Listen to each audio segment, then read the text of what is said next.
Several years after God healed me of cancer, I walked the halls of the hospital for my routine checkups. Hospitals always bring back my old memories of feeling terrified and trapped. As I walked down one of the halls, I saw patients attached to tubes and IV poles, being wheeled in their hospital beds with scared, half-conscious faces, wondering what was happening to them. I couldn't help but think, why do we have to walk through the valley of the shadow of death before we realize that our lives are precious?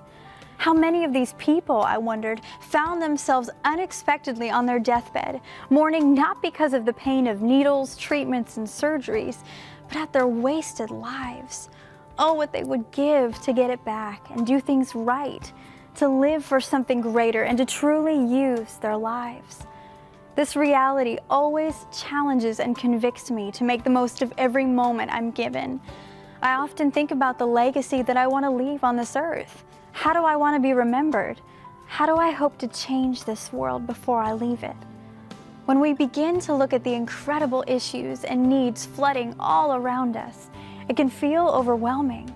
But if we each start to take our place and live out our calling, one by one, these needs would be ministered to. Often many of us say, someone should do something about that when we hear of a tragic circumstance. But what if today, that someone is you? We aren't called to single-handedly rescue everyone. God calls us to purposefully impact someone. When I was at the beach a while ago, I became mesmerized by the ocean. I saw how some waves rose up in the distance, powerfully brewing far from the shore. Other waves were hardly noticeable and would softly disappear as they reached the dry sand. But when the large waves finally crashed up on the beach, they touched everything. I realized that our lives were like these waves. There are countless waves that crash along the shore each day, but only some leave an impact. Either we blend in and get lost, or we rise above the norm for the powerful mission we've received. At the end of the day, we're left with two earth-shattering questions.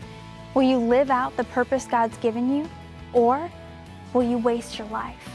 There really are only two options.